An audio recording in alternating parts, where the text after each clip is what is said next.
Chers élèves, bonjour. Bienvenue à la Nationale éducative. Alors, je suis ici pour vous présenter un cours d'économie.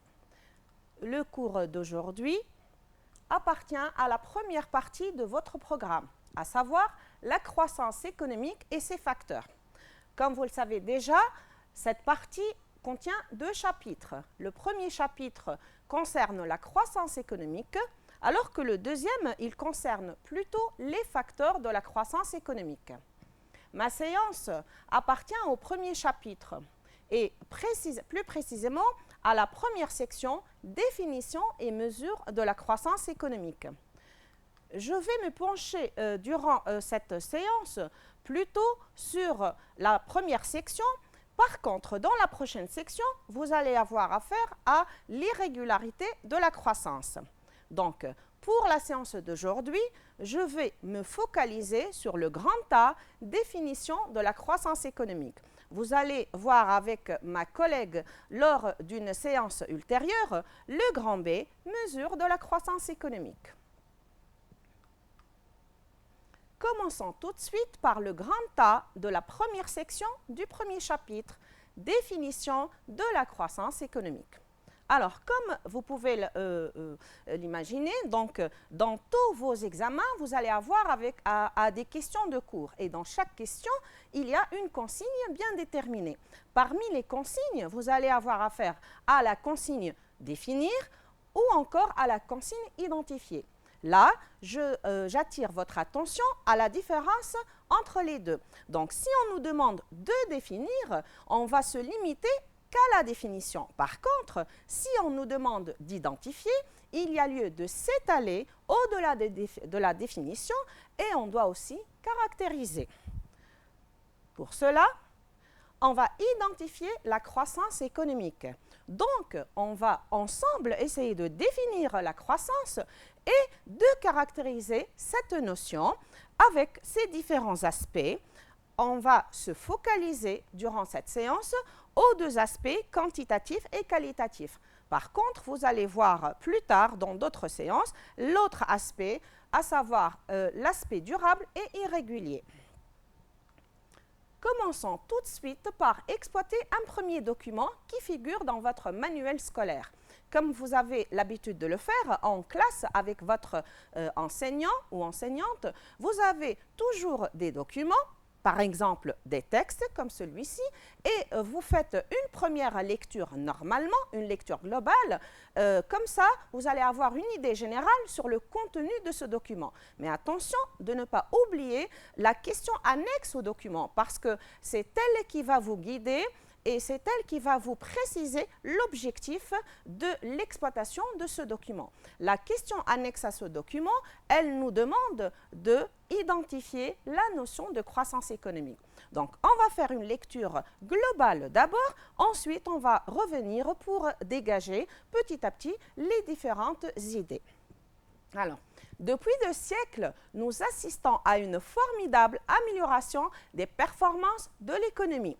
Nous produisons de plus en plus, nous en consommons de plus en plus, les besoins se transforment en même temps que les structures et les modes de consommation, la répartition des revenus évolue. Cet ensemble de phénomènes qui accompagnent l'amélioration des performances de l'économie s'appelle la croissance économique. D'une manière simpliste, on peut assimiler celle-ci à une augmentation durable de la production totale. Mais la croissance est un phénomène plus complexe qu'une simple amélioration des indices globaux de production. C'est l'ensemble des phénomènes et des changements de structure qui accompagnent l'amélioration des performances quantitatives. En ce sens, la croissance est tout autant un phénomène quantitatif que qualitatif. Donc, voilà pour le document. Donc, qu'est-ce que je pourrais dégager d'important de ce document? Alors, pour vous faciliter la tâche, j'ai préféré utiliser deux couleurs, ou une couleur plutôt pour les idées maîtresses, les idées les plus importantes, et j'ai souligné les idées qui peuvent être des idées secondaires et qui peuvent enrichir ma réponse. Donc, on peut voir ici qu'on parle de la croissance comme étant un ensemble de phénomènes. Cet ensemble de phénomènes concernant les changements des structures et l'amélioration des performances, certains de ces phénomènes sont des phénomènes quantitatifs, d'autres sont des phénomènes plutôt qualitatifs, et de toute manière, la croissance est une formidable amélioration des performances de l'économie. Qu'est-ce que je pourrais ajouter aussi? Je pourrais aussi exploiter ces phrases-là. Donc, la croissance, c'est lorsqu'on va produire de plus en plus, lorsqu'on va consommer de plus en plus, lorsque les besoins se transforment, lorsque les structures de consommation se transforment aussi, et lorsque la répartition des revenus évolue. On peut aussi ajouter le fait que l'augmentation durable de la production totale et l'amélioration des indices globaux de production font aussi partie de l'identification de la croissance économique. Donc voilà pour l'exploitation de ce document. Passons maintenant à l'organisation des idées qu'on vient de dégager. Donc la première idée globale et générale, c'est que la croissance économique se manifeste par une formidable amélioration des performances de l'économie. On peut aussi ajouter le fait que la croissance est un ensemble de phénomènes aussi bien quantitatifs et qualitatifs. Et comme vous pouvez le voir, j'ai utilisé différentes couleurs pour distinguer ces deux aspects.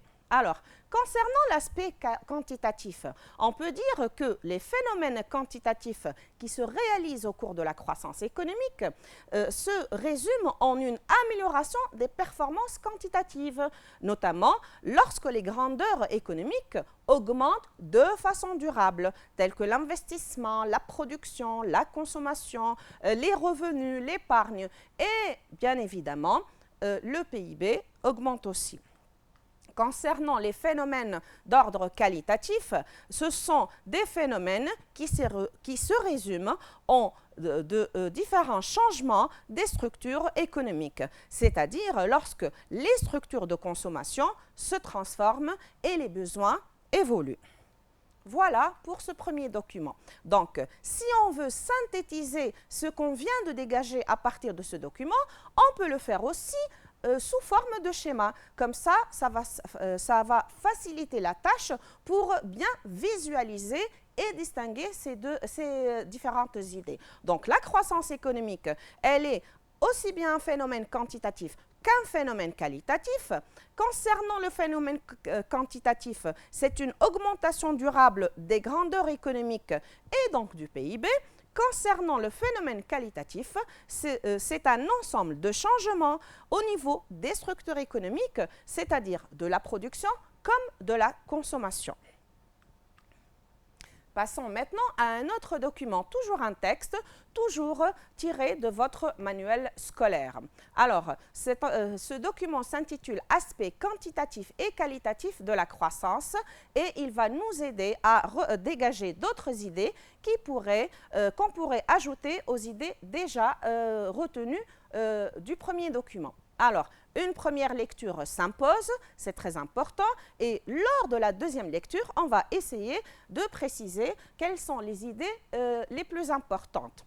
Alors, si l'on peut mesurer la croissance économique grâce à un indicateur synthétique, celui-ci ne rend compte cependant que d'un aspect de la croissance, l'accroissement des quantités produites. Or, dans le processus de la croissance, bien des transformations s'opèrent. Et voici les principales. La structure de la population active se modifie, la structure de la production se transforme, les conditions de la concurrence changent, les économies s'ouvrent sur l'extérieur, les structures de la consommation se transforment. Donc, qu'est-ce que je pourrais donc marquer dans ce document?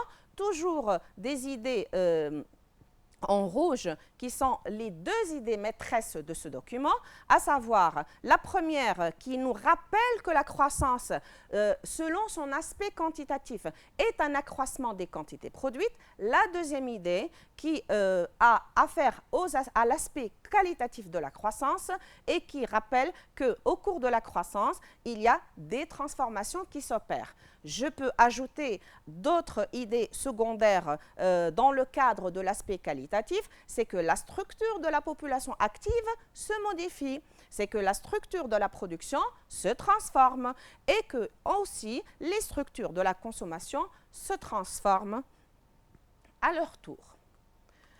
Voilà, donc je reviens au schéma de tout à l'heure auquel je vais ajouter, donc je vais garder ce schéma-là, mais je vais ajouter les nouvelles idées que j'ai pu dégager du deuxième document. Donc toujours la même classification, la même distinction. Du côté du phénomène quantitatif, on a ajouté une autre idée.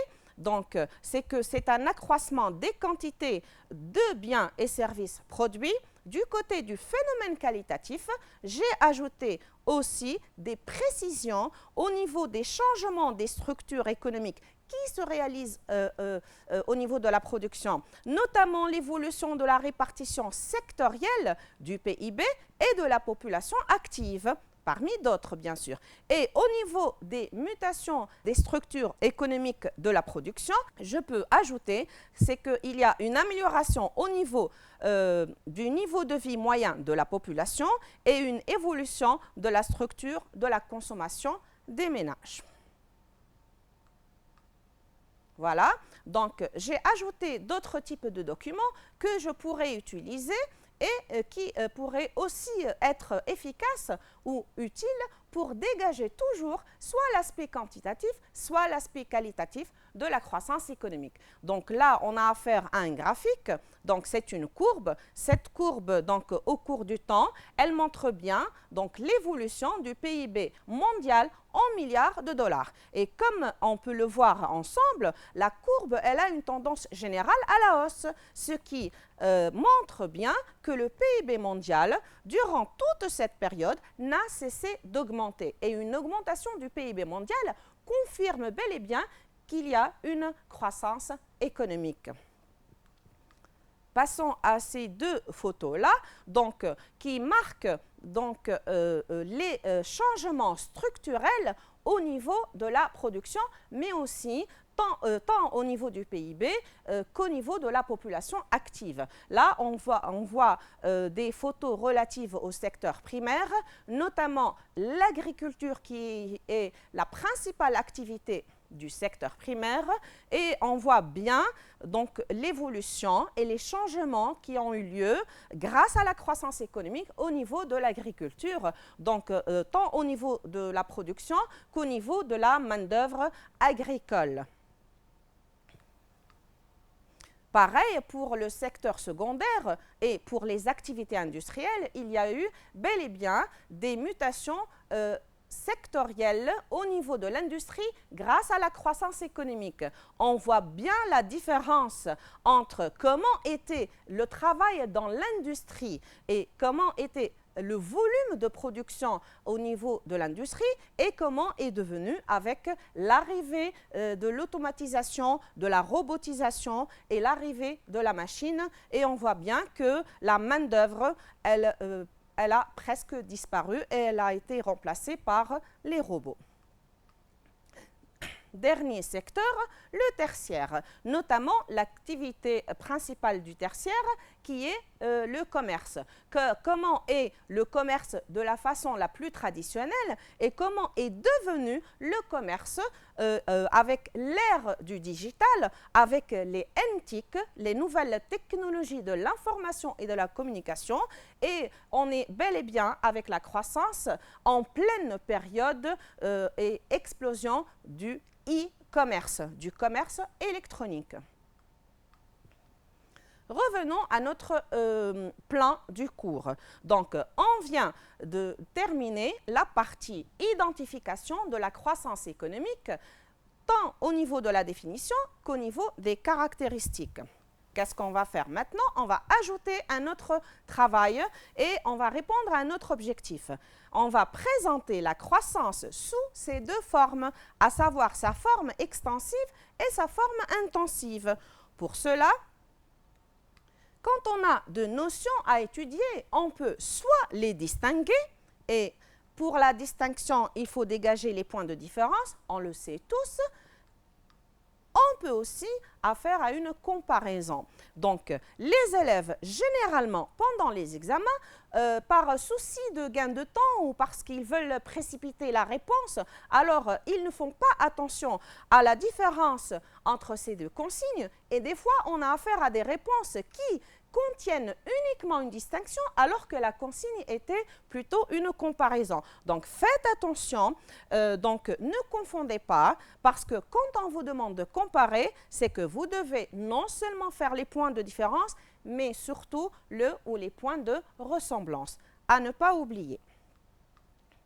Donc, pareil, comme on l'avait fait pour le premier objectif, là, un autre document de votre manuel scolaire qui s'intitule « Croissance extensive et intensive ». Et on va utiliser ce document pour faire aussi bien la distinction que la comparaison. Donc, une première lecture s'impose. Considérons le territoire d'un pays avec ses multiples ressources, sa population et un certain stock de capital. À un certain moment donné, la mise en œuvre de tous ces facteurs permet de réaliser un certain volume de production. Un accroissement de cette production peut alors provenir soit d'une augmentation de la quantité disponible de l'une ou de plusieurs de ces ressources, et là on parle de croissance extensive, soit d'une plus grande efficacité de leur combinaison, et là on parle de la croissance intensive. Dans la réalité, la croissance est à la fois extensive et intensive. Donc, à partir d'un tel document, il est clair qu'on nous parle de la croissance extensive d'un côté et de la croissance intensive de l'autre, et qu'il nous informe que dans la réalité, les pays riches qui réussissent à atteindre leur objectif de croissance économique, ils ont sûrement donc réalisé aussi bien la croissance extensive qu'intensive, c'est-à-dire les deux à la fois. Qu'est-ce que je peux dégager de ce document comme autre idée importante? C'est qu'il faut mettre en œuvre, c'est-à-dire il faut combiner plusieurs facteurs pour obtenir un certain volume de production. Et si jamais l'économie veut accroître ce même volume de production au cours du temps, qu'est-ce qu'elle peut faire? Elle peut augmenter la quantité de ces facteurs qu'elle vient de combiner. Elle peut augmenter l'une ou l'autre des deux ressources, mais de préférence les deux. Elle peut faire de même une meilleure efficacité de la combinaison de ces deux facteurs pour faire la croissance extensive et la croissance intensive. Voilà donc pour ce document. Alors, qu'est-ce que je pourrais dégager comme idée dans ma prise de notes? Alors, on a deux facteurs principaux dans la production de richesses, de biens et services. Ces deux facteurs, à savoir le travail et le capital, doivent être nécessairement combinés pour réaliser un certain volume de production. Et si on veut augmenter la production au cours du temps et accroître les richesses produites, l'économie peut le faire de deux manières possibles. Alors, quelles sont ces deux manières? Donc, d'abord, elle peut augmenter les quantités des ressources. Et pour cela, elle peut augmenter la quantité du travail disponible et multiplier le volume des investissements. Et comme vous pouvez le voir ici, j'ai insisté sur les termes augmenter, quantité et volume concernant les deux facteurs sur lesquels on s'est basé pour créer des richesses. La même couleur que j'ai utilisée tout à l'heure pour l'aspect quantitatif de la croissance. Sinon, elle peut améliorer l'efficacité productive des facteurs de production. Donc, qu'est-ce qu'elle peut faire l'économie? Elle peut améliorer la qualification de ses travailleurs, comme elle peut utiliser des machines plus modernes. D'où, alors pour retenir l'essentiel, on peut le faire aussi de façon schématique. Donc, toute croissance extensive n'est atteinte que s'il y a encore plus de travail et encore plus de capital, et là, on agit sur les quantités des facteurs. Par contre, toute croissance intensive ne peut avoir lieu que si le travail est encore plus qualifié et les machines sont encore plus modernes. Et là, on agit sur leur efficacité et leur productivité. Alors, revenons maintenant à donc notre objectif du départ pour lequel on a utilisé le document, celui de distinguer entre la croissance extensive et la croissance intensive. Comme vous avez l'habitude de le faire en classe, on peut le faire sous forme de tableau et personnellement, je le conseille fort parce que là, l'élève peut visualiser toutes les idées qu'il va écrire et il va se rendre compte si jamais il a oublié une idée ou il a oublié son opposé. Donc, je vais faire cette méthode. Alors, la croissance économique, elle est dite extensive lorsque l'augmentation des richesses produites résulte de l'augmentation de la quantité du travail et ou du capital. Alors, face à cette idée, dans la deuxième colonne, je vais présenter son opposé. C'est-à-dire que la croissance est dite intensive lorsque l'augmentation des richesses produites résulte de l'amélioration de la productivité, du travail et ou du capital. Et là, comme vous pouvez le voir, donc j'ai distingué ces deux types de croissance ou ces deux formes de croissance économique et j'ai insisté sur le fait que en se basant sur le critère origine ou source de la croissance, j'ai inversé et j'ai distingué. Je peux aussi faire une distinction en se basant sur des exemples, comme je vais le faire maintenant. Alors, la deuxième idée, c'est que la croissance extensive est atteinte grâce à l'augmentation du volume de l'emploi dans le pays et ou grâce à l'augmentation des investissements. Pareil de l'autre côté, et toujours dans le même ordre d'idées, donc toujours pour ajouter un exemple, du côté de la croissance intensive qui est atteinte grâce à la valorisation du capital humain du pays et ou grâce aux investissements de productivité. Voilà donc pour la distinction. Passons maintenant vers la comparaison. Alors, comme je vous ai dit tout à l'heure, la comparaison, c'est un travail plus élaboré que la distinction. Donc, on ne va pas se limiter à ces deux colonnes et à ces deux idées opposées.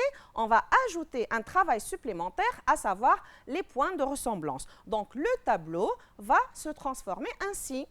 Alors, vous avez encore les deux colonnes de tout à l'heure, les mêmes idées que j'ai utilisées dans la distinction. Et qu'est-ce que j'ai ajouté en haut? Et je préfère de le mettre tout d'abord pour ne pas l'oublier. Alors, je commence toujours par les points de ressemblance. Alors, quel est le point de ressemblance que je vais ajouter à ces deux formes de croissance extensive et intensive? C'est que quelle soit l'une ou l'autre, la croissance et l'augmentation durable des richesses créées accompagnées par des mutations des structures économiques, de la production comme de la consommation. Elle a non seulement un aspect quantitatif, mais également un aspect qualitatif. Voilà donc pour la comparaison entre croissance extensive et intensive.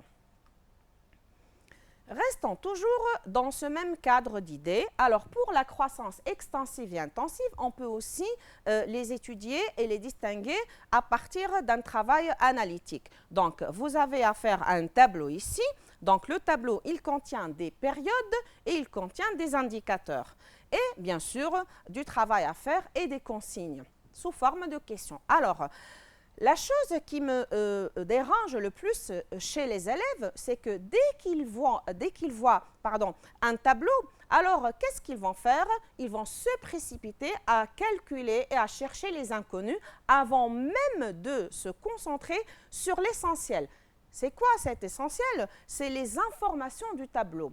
Donc, elles ne sont pas que dans le tableau, elles peuvent aussi être données dans le titre du tableau. Donc, voilà le titre. Donc, ici, il s'agit des taux de croissance annuels moyens de quelques indicateurs économiques en Belgique et en pourcentage. Donc, vous imaginez, si l'élève ne fait pas attention au titre, il va lui sembler que ces chiffres-là, par exemple le 2, le 2,2 et même les autres, ce sont des chiffres et voilà, il peut ajouter n'importe quelle unité, alors que ce sont 2%, 2,2%, ainsi de suite.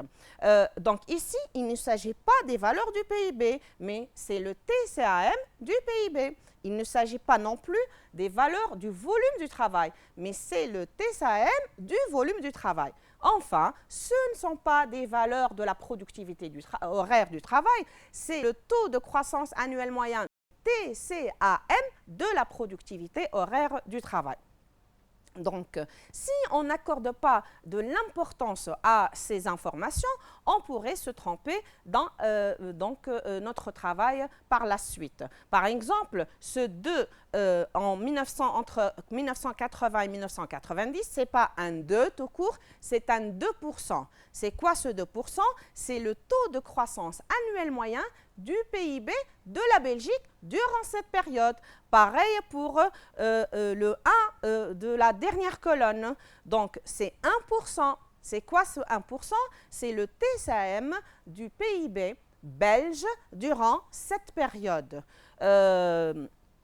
Je pourrais prendre aussi le 0,6 devant en 2000-2010 devant la ligne volume du travail. C'est qu'entre 2000 et 2010, le TCAM du volume du travail en Belgique, il est de 0,6%. Enfin, même chose pour la productivité horaire du travail. Par exemple, pour la première colonne, 1970-1980, donc le TCAM de la productivité horaire du travail durant cette période, il est égal à 4,2%. Alors, le tableau, avec un tel tableau, donc il y a des questions. Alors, la première question, elle nous demande de dégager la relation entre les trois taux qui figurent dans le tableau. Donc, on doit se baser sur les informations du tableau pour trouver une relation entre TCAM du PIB, TCAM du volume du travail et TCAM de la productivité horaire du travail. D'accord? Puis, on nous demande de compléter le tableau, à savoir ces trois inconnus-là que j'ai marqués en rouge, et de repérer les périodes où la croissance économique est extensive ou intensive. Évidemment, il faut toujours justifier ces réponses. Alors, pour essayer de répondre à la première question, on va se baser sur les deux colonnes qui ne contiennent pas d'inconnus, à savoir la colonne 1990-2000 et la colonne 2010-2014. Donc, à partir de ces trois chiffres-là, on va essayer de trouver une relation qui lie les trois valeurs, donc le 2,2% avec le 0,2% avec le 2%.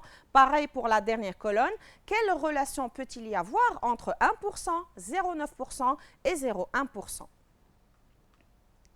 Alors, on remarque que pour la période de 1990-2000, on a obtenu ce 2% en faisant la différence entre 2,2% et 0,2%. Si on veut traduire ces chiffres-là par une écriture sous forme de formule, on obtient cette formule. Alors, TCAM du PIB sur une période donnée, moins le taux de croissance annuel moyen du volume du travail sur la même période, peut nous permettre d'avoir le TCAM de la productivité du travail entre une année initiale et une année finale. Alors, on va traduire encore cette formule avec les chiffres de la période qu'on doit donc chercher. Donc, on a affaire à la colonne 2000-2010. Il nous demande de chercher le TCAM de la productivité du travail. Donc, compte tenu des informations, on fait la différence entre 1,5% et 0,6% pour trouver 0,9%.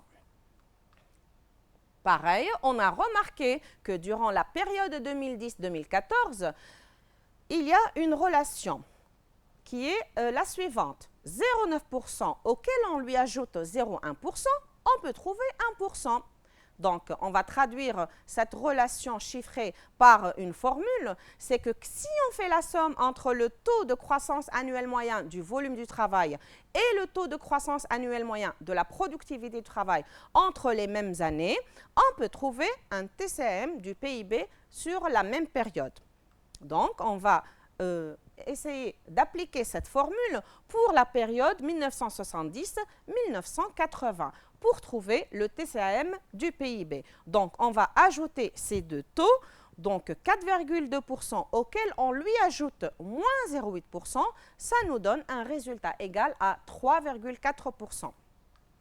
La dernière inconnue du tableau concerne la période 1980-1990. Donc, ces deux formules écrites de différentes manières peuvent nous permettre de l'écrire selon une troisième manière encore. Donc, si on a besoin de chercher le TCM du volume du travail sur une période, on n'a qu'à faire la différence entre TCM du PIB et TCM de la productivité horaire du travail.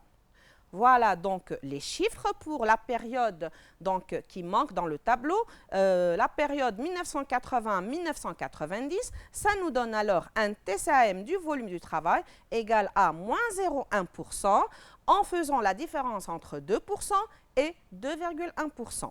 Voilà donc pour les inconnus. Donc ainsi, on peut compléter le tableau et répondre à la première question et à la première moitié de la deuxième question. Donc, le tableau tout entier et pour toutes les colonnes, on a donc les valeurs tout entières. Alors, qu'est-ce qu'on peut remarquer si on va se focaliser uniquement sur les deux premières colonnes? On remarque que pour que la Belgique a pu réaliser ses taux de croissance du PIB de 3,4% et de 2%, donc, elle s'est basée sur la productivité horaire qui s'est accrue de 4,2% dans la première période et de 2,1%.